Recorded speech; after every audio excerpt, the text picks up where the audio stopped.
नमस्कार मित्रों, स्वागत है आपका आपके अपने चैनल द इकोनॉमिक्स पॉइंट पर। अब तक हमने कुर्नो, बर्टन और एजवर्थ को पढ़ लिया है। आज हम एक मॉडल पढ़ेंगे जिसका नाम है स्टैकलबर्ग का मॉडल। स्टैकलबर्ग का मॉडल जब हम पढ़ेंगे तो स्टैकलबर्ग ने किस तरह से अपने मॉडल को दिया और दो विक्रेता, जो कि द्वैधिकार का मॉडल है, तो दो विक्रेता किस प्रकार संतुलन में होंगे, इस पर हम चर्चा करेंगे। इससे पहले जब हम कुर्नो मॉडल पढ़ रहे थे तो हमने एक छोटी सी बात आपको बताई थी, और वो क्या बताया था, जो पहले भी कई बार एग्जाम में पूछा जा चुका है। कुर्नो और स्टैकलबर्ग दोनों ही मॉडल में नैस का जो संतुलन होता है वो लागू होता है। चलिए सबसे पहले हम स्टैकलबर्ग का जो मॉडल है उसको देखते हैं कि किस तरह से स्टैकलबर्ग ने अपना मॉडल दिया है। सबसे पहले स्टैकलबर्ग के बारे में हम जान लेते हैं। स्टैकलबर्ग जो है वो जर्मन अर्थशास्त्री थे,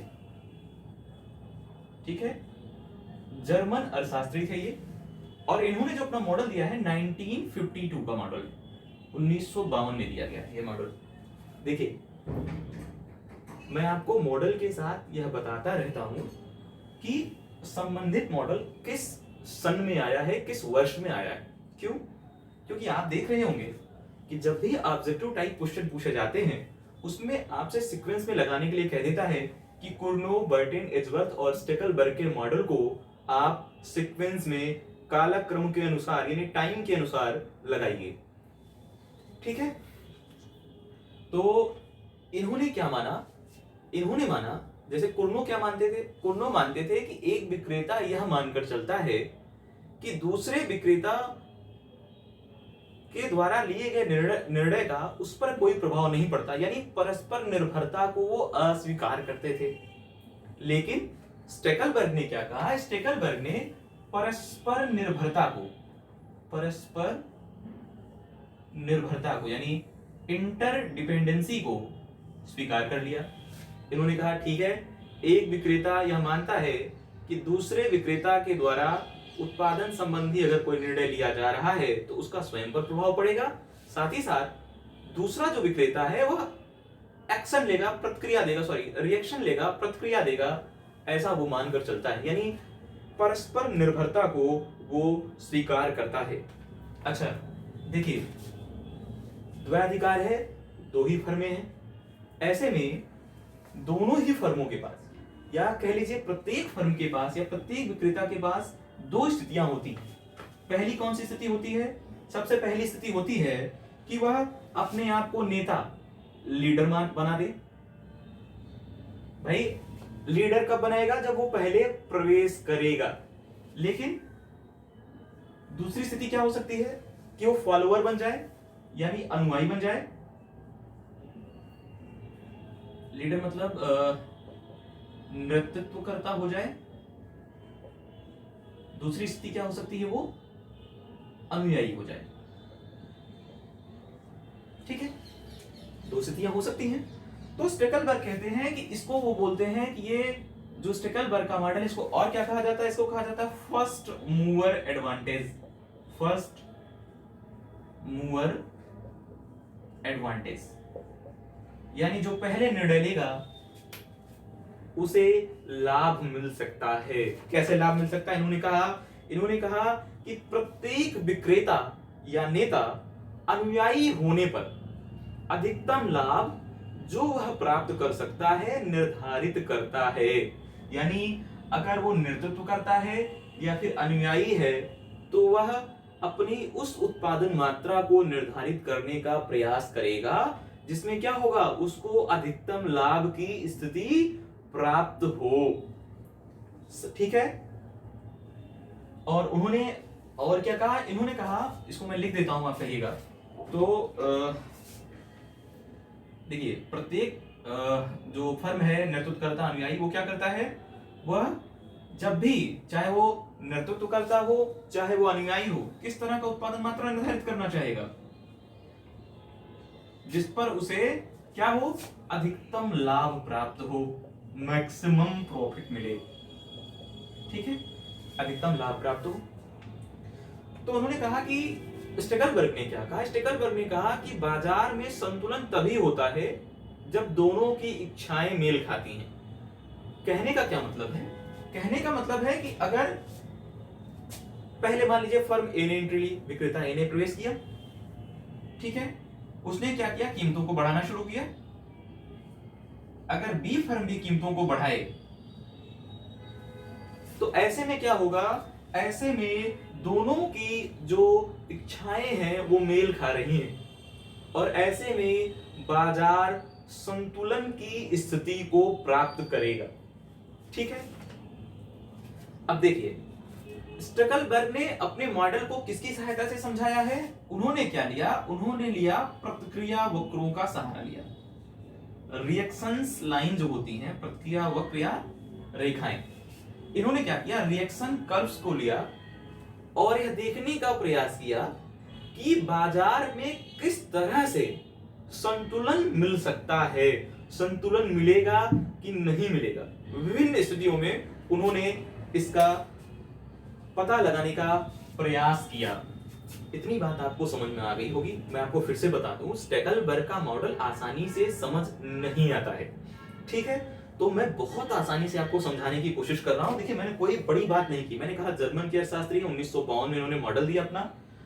इन्होंने ये परस्पर निर्भरता को स्वीकार करने वाले, यानी एक विक्रेता या प्रत्येक विक्रेता प्रतिद्वंदी विक्रेता पर अपनी निर्भरता को स्वीकार कर रहा है।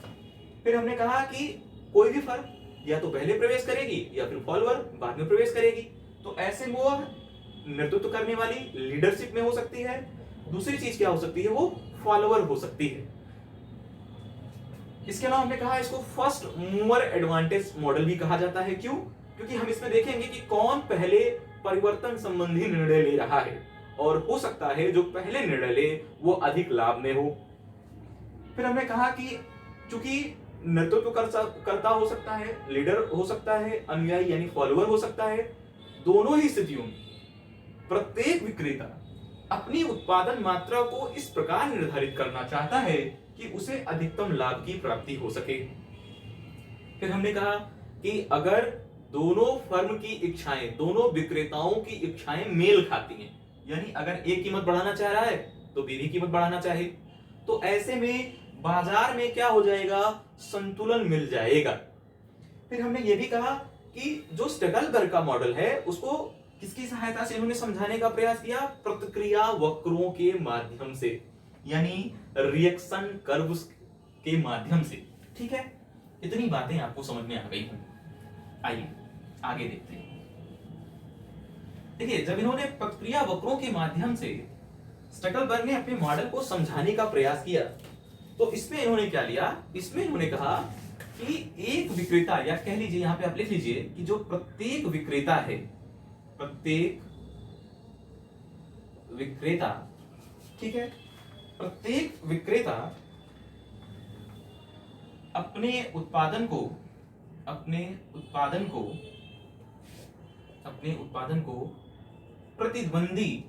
प्रतिद्वंद्वी के उत्पादन का फलन मानता है। क्या मतलब निकला इसका, कि भाई प्रत्येक विक्रेता अपने उत्पादन को प्रतिद्वंदी विक्रेता के उत्पादन के फलन के रूप में लेता है। ठीक है, यानी सपोज कीजिए कि एक सेलर है ए, एक विक्रेता है ए, उत्पादन कर रहा है कितना, क्यू ए के बराबर। दूसरा विक्रेता है बी, वह उत्पादन कर रहा है कितना, क्यू बी के बराबर। ठीक है, अब मान लीजिए हमको क्या देखना है, हमको देखना है विक्रेता ए का प्रतिक्रिया फलन, इसे हमें निकालना है। तो हमने क्या कहा, ऊपर वाले लाइन में हमने कहा कि प्रतिद्वंदी विक्रेता, ठीक है, कि जो QA होगा वो क्या होगा, वो प्रतिद्वंदी विक्रेता की उत्पादन मात्रा का फलन होगा। ऐसे आप लिखेंगे इसको। ठीक है भाई, ए के द्वारा जो उत्पादन किया जा रहा है वह प्रतिद्वंदी विक्रेता के उत्पादन का फलन होगा। ठीक है ना। इसी तरह से आप विक्रेता बी के बारे में भी बोल सकते हैं। विक्रेता बी का प्रतिक्रिया फलन, इससे भी ऐसे आप बोल सकते हैं ये Q B is equal to function of Q A. यानी यहां पे आप क्या कह रहे हैं, यहां कह रहे हैं जो बी के द्वारा उत्पादित की जा रही मात्रा है वो किसका फलन है, ए के द्वारा उत्पादित की जा रही मात्रा पर निर्भर कर रहा है, ठीक है, उसका फलन है। अब आपके मन में आएगा कि ये प्रतिक्रिया फलन जो इस तरह के मिल रहे हैं वो कैसे मिल रहे हैं। तो इन्होंने बताया कि जो व्यक्तिगत उदासीनता मतलब ये कह लीजिए द्वैधिकार के जो लाभ उदासीनता वक्र है ना, द्वैधिकार में द्वैधिकारियों के जो लाभ उदासीनता वक्र हैं उनके आधार पर हमने इस तरह के प्रतिक्रिया फलनों को व्युत्पन्न किया। आप लिख लीजिएगा कि ये प्रतिक्रिया फलन व्यक्तिगत द्वैधिकारियों के लाभ उदासीनता वक्र यानी प्रॉफिट इंडिफरेंस मैप से व्युत्पन्न किए जाते हैं, ठीक है, डेराइव किए जाते हैं। इतनी बातें आपको समझ में आ गई। देखिए अब इन्होंने क्या कहा, इन्होंने कहा कि भाई ऐसा है जब ऐसी स्थिति बन जाएगी तो लीडरशिप कैसे होगी, कैसे कोई अनुयायी होगा, इसके लिए इन्होंने 4 तरह की स्थितियों का वर्णन किया। इन्होंने कहा देखो 4 स्थितियां हो सकती हैं, उन 4 स्थितियों को हम यहां बारी बारी से समझेंगे। पहली स्थिति कौन सी हो सकती है, इतना नोट कर लीजिएगा आप। पहली स्थिति कौन सी हो सकती है, देखिए पहली स्थिति हो सकती है कि विक्रेता ए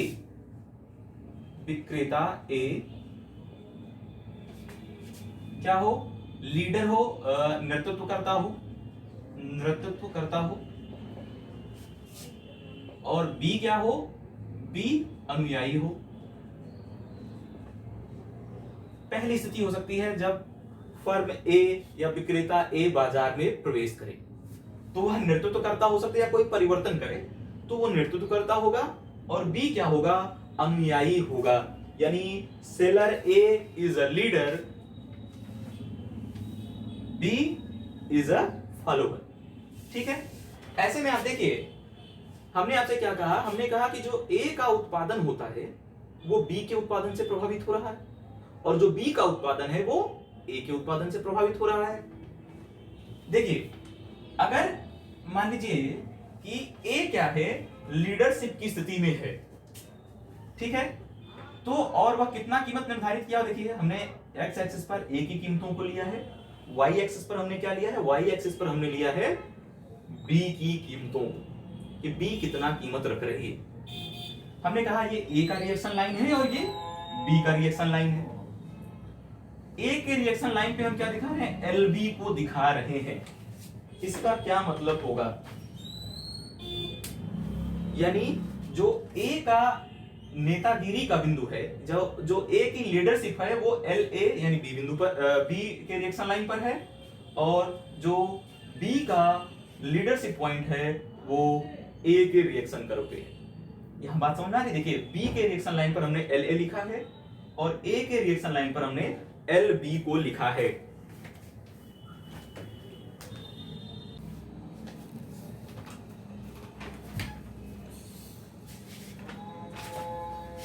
चलिए तो हमने ये बताया आपको कि जो ए का प्रतिक्रिया वक्र है वो ए से हम दिखा रहे हैं, बी के प्रतिक्रिया वक्र को हम बी से दिखा रहे हैं, ठीक है। हमने ये भी आपसे कहा कि जो ए का लीडरशिप का पॉइंट है वो बी के प्रतिक्रिया वक्र पर है, जबकि जो बी का लीडरशिप पॉइंट है वो ए के प्रतिक्रिया वक्र पर है, ठीक है।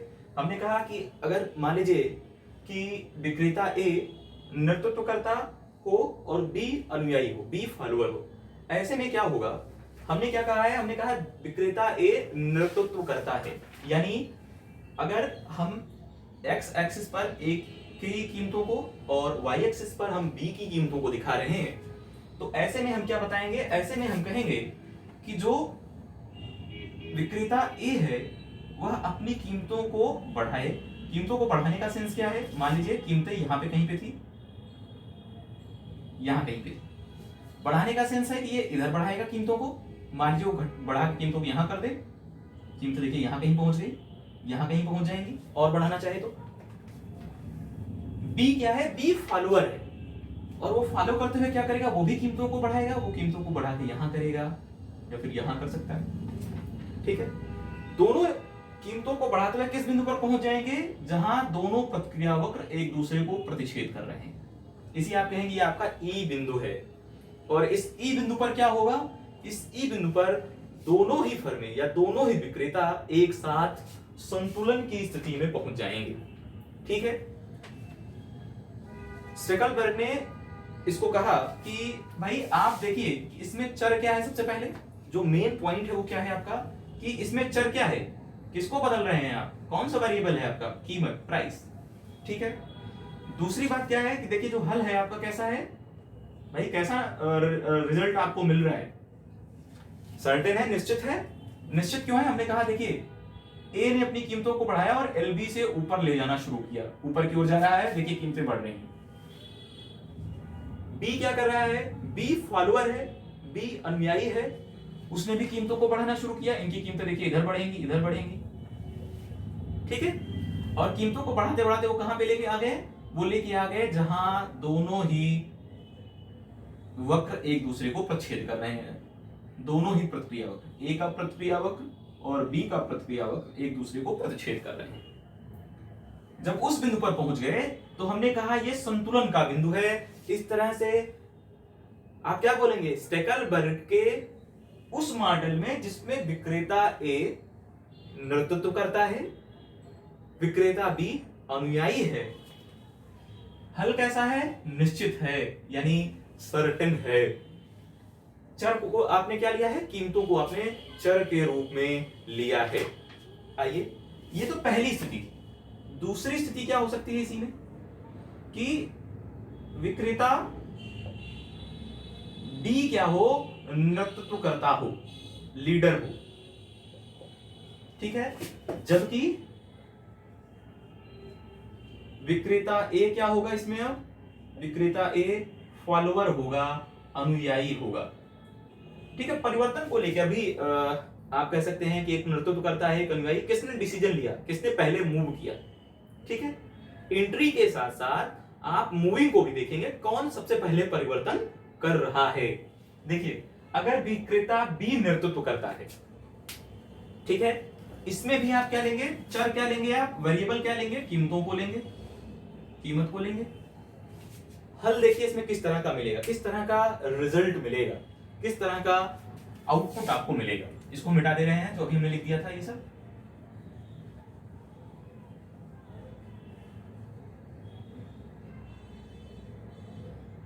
ठीक है, यहां हमने एल बी दिखाया था। देखिए, अब बी नेतृत्व करता है, बी की रिएक्शन लाइन ये है, कीमतों को इसने कितना निर्धारित कर रखा है, किस बिंदु पर, एल ए पर निर्धारित कर रखा है। कितना कीमत निर्धारित कर रखी है, इतना इतना कीमत इसने निर्धारित कर रखी है। ठीक है,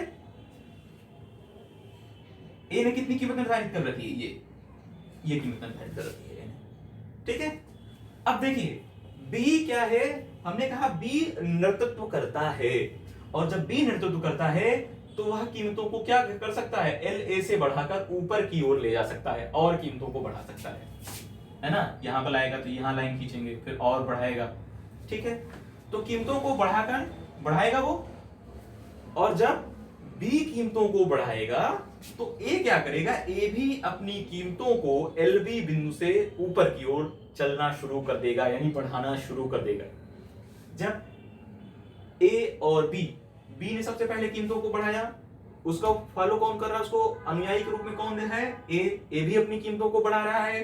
इस तरह से दोनों, जहां दोनों प्रतिक्रिया वक्र एक दूसरे को प्रतिच्छेद कर रहे हैं, बी और ए के प्रतिक्रिया वक्र एक दूसरे को प्रतिच्छेद कर रहे हैं, एक दूसरे को काट रहे हैं, वो संतुलन का बिंदु ई है।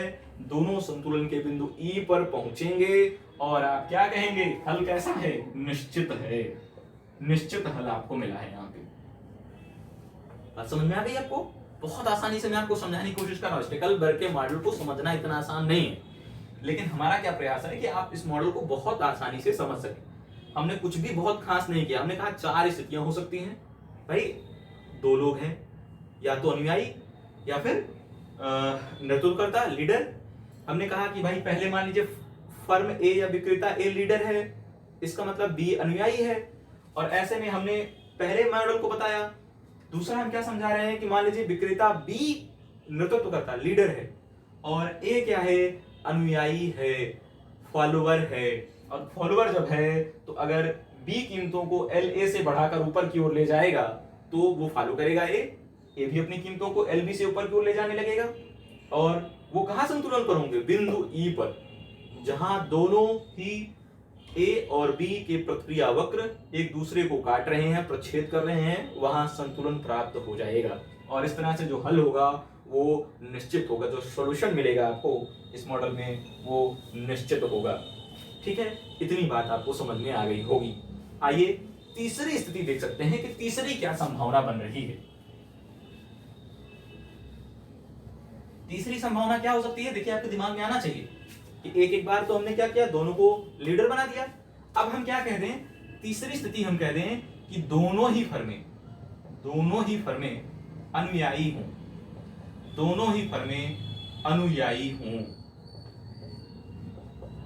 दोनों ही फर्में अनुयायी हों। इसका क्या मतलब हो जाएगा, बोथ फर्म आर फॉलोअर, दोनों ही अनुयायी हैं। इसका क्या मतलब होगा, इसका मतलब ये होगा कि इसमें भी देखिए किस तरह का संतुलन मिलेगा आपको। इसमें भी आपको जो संतुलन मिलेगा वो निश्चित हल मिलेगा, निश्चित होगा। क्यों निश्चित होगा, क्योंकि इसमें भी हम क्या ले रहे हैं, चर क्या लेंगे, हम वेरिएबल क्या लेंगे, कीमत को ही लेंगे।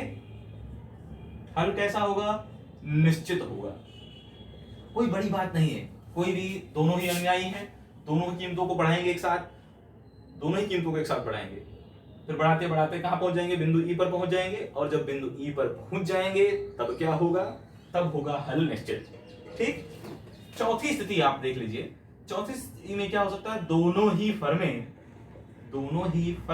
क्या हो, दोनों ही फर्में नेतृत्व करता हूं।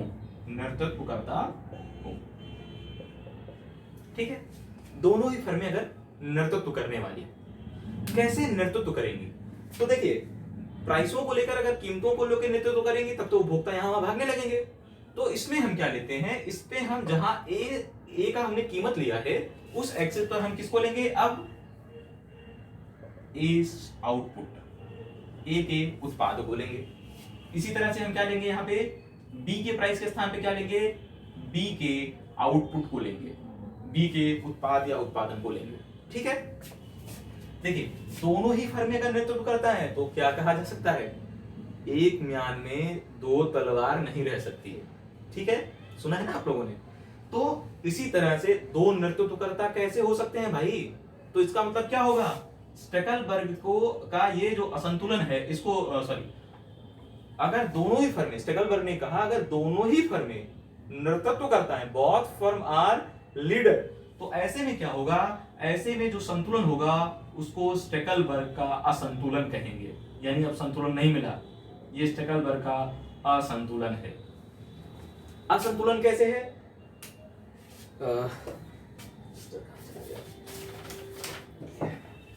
देखिए इसको मैं मिटा दे रहा हूं, डायग्राम चेंज होगा। डायग्राम कैसे चेंज होगा, इसमें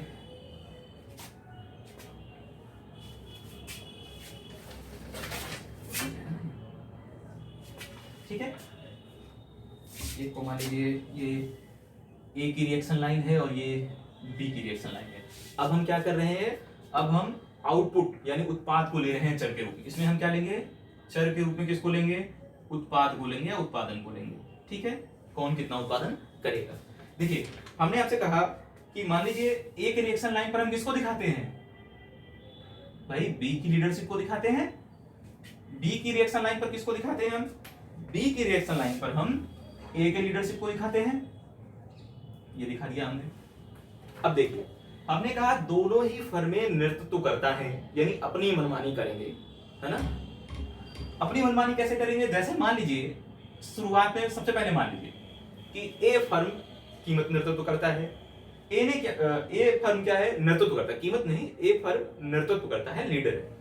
और अगर ए फर्म लीडर है तो वह अपने उत्पादन को बढ़ाना चाहती है, सपोज कीजिए। और अगर वो अपने उत्पादन को बढ़ाना चाहती है, जस्ट अ मिनट,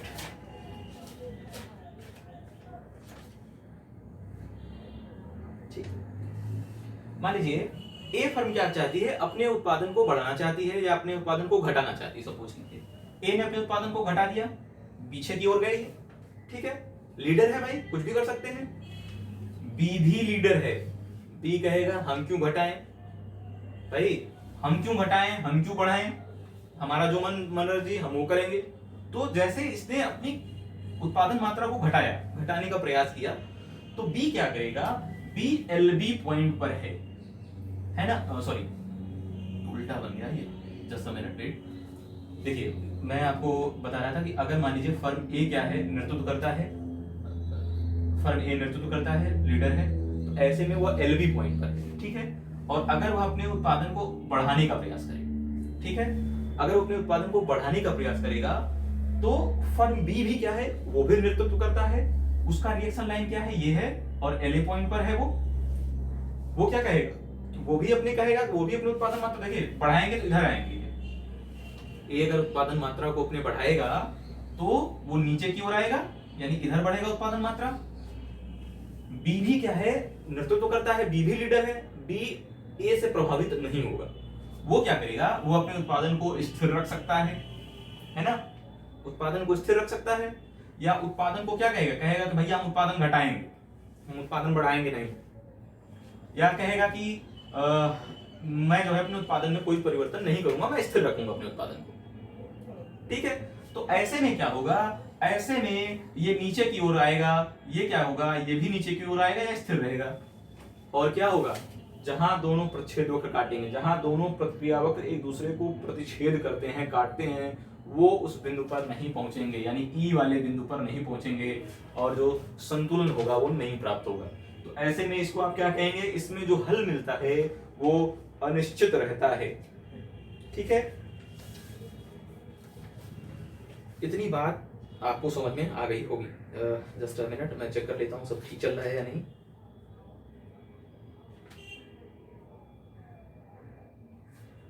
ठीक है ना, नीचे आएगा ये जो है, ठीक है।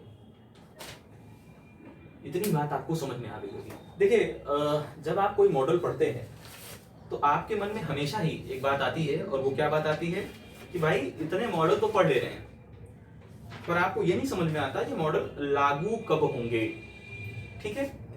देखिए कुर्नो और स्टेकलबर्ग, कुर्नो का मॉडल और स्टेकलबर्ग का मॉडल, कुर्नो का मॉडल कब आया 1838 में, स्टेकलबर्ग का मॉडल कब का है 1952 1952 का है, ठीक है। दोनों ही क्या है, अल्पाधिकार के वैकल्पिक मॉडल है, दोनों ही अल्पाधिकार मॉडल के वैकल्पिक मॉडल है। और कौन सा मॉडल किस स्थिति में अधिक उपयुक्त होगा इन फ्यूचर, इससे सवाल आ सकता है कि कौन सा मॉडल किस स्थिति में सर्वाधिक उपयुक्त होगा, है ना, एप्रोप्रिएट होगा। तो आप क्या कहेंगे कि जब कोई फर्म एक मजबूत क्रियात्मक लाभ या नेतृत्वकर्ता वाली स्थिति में नहीं है ना, इसको मैं मिटा देता हूं, इतनी बात आपको समझ में आ जानी चाहिए। आई होप थोड़ा सा टिपिकल है ये मॉडल, पर मैंने काफी कोशिश की है कि मैं आपको आसान भाषा में आसान शब्दों में बता सकूं इसे। देखिए हम आपसे क्या कह रहे हैं, हम कह रहे हैं कि कुर्नो और स्टेकलबर्ग के मॉडल एक दूसरे के वैकल्पिक मॉडल हैं, और हमने आपसे कहा, क्या कहा, हमने कहा कुर्नो का मॉडल कब यूज होगा, कुर्नो का मॉडल, कुर्नो का मॉडल कब प्रयुक्त होगा, कब लागू होगा। तो आप लिख लीजिए कि जब कोई भी फर्म एक मजबूत क्रियात्मक लाभ में हो, एक मजबूत क्रियात्मक लाभ या नेतृत्वकर्ता, लीडर वाली नेतृत्वकर्ता। देखिए जब कोई भी फर्म इन दोनों ही स्थितियों में नहीं हो, ना तो कोई कीमत नेतृत्वकर्ता वाली स्थिति में हो, ना कोई मजबूत क्रियात्मक लाभ वाली स्थिति में हो, तो आप कहेंगे ऐसे में कुर्नो मॉडल उपयुक्त है। क्या कहेंगे आप कि ना तो कोई फर्म मजबूत क्रियात्मक लाभ की स्थिति में है, ना तो कोई नेतृत्वकर्ता वाली स्थिति में है, तो ऐसे में कुर्नो मॉडल लागू होगा। दूसरा आप क्या कह सकते हैं, इसी का अपोजिट आप क्या कहेंगे कि मान लीजिए कोई कीमत नेतृत्व की स्थिति में है, कीमत नेतृत्व की स्थिति में है। दूसरी बात आप क्या कह सकते हैं, किसी नई वस्तु का उत्पादन कर, पहले उत्पादन कर दे, किसी नई वस्तु का उत्पादन कर, है ना, किसी नई वस्तु का उत्पादन करके उसको इंट्रोड्यूस करे, है ना, भाई लोगों के सामने ले आए, तो ऐसी स्थिति में कौन सा मॉडल लागू होगा? स्टेकलबर्ग का मॉडल लागू होगा, स्टेकलबर्ग का मॉडल लागू होगा। कैसे? देखिए एक एग्जांपल जो दिया गया है मेन फ्रेम कंप्यूटर मार्केट, है ना, मेन फ्रेम कंप्यूटर मार्केट का एग्जांपल दिया गया, मेन फ्रेम कंप्यूटर। इसको सबसे पहले किस कंपनी ने बनाया? IBM। तो IBM क्या है? एक लीडर की तरह है, एक नेतृत्वकर्ता की तरह है, ठीक है। तो ऐसे में आप कौन से मॉडल यूज करेंगे? स्टेकलबर्ग के मॉडल को लेंगे। इन फ्यूचर आपसे एग्जाम में इस तरह के सवाल आ सकते हैं, तो इस वजह से हमने इसको बताया कि भाई कुर्नो का मॉडल, जब कोई भी फर्म नेतृत्वकर्ता की स्थिति में नहीं है, कोई भी फर्म क्रियात्मक लाभ की स्थिति में नहीं है, तो आप लगाइए कुर्नो को। अदरवाइज अगर कोई नेतृत्वकर्ता वाली स्थिति में है, कोई किसी नई वस्तु को प्रचलित करने की स्थिति में है, तो ऐसे में आप क्या लगाएंगे? स्टेकलबर्ग का मॉडल यूज करेंगे, ठीक है। तो कुर्नो, बर्टेंड, एजवर्थ और स्टेकलबर्ग द्वैधिकार के 4 मॉडल हम लोगों ने पढ़ लिए। कल हम अपना आखिरी मॉडल पढ़ेंगे, जिसे आप क्या बोलते हैं? जिसे आप चैम्बरलिन का अल्प समूह मॉडल बोलते हैं, ठीक है। अल्प समूह मॉडल को हम पढ़ेंगे चैम्बरलिन का। मैं आपसे फिर से बता दूं, स्टेकलबर्ग का मॉडल थोड़ा टिपिकल है, कोशिश कीजिएगा अगर आप इसके नोट्स बना सकें, जितने भी लेक्चर मैंने आपको पढ़ाए, ठीक है, उनका एक व्यवस्थित नोट्स बना लीजिए।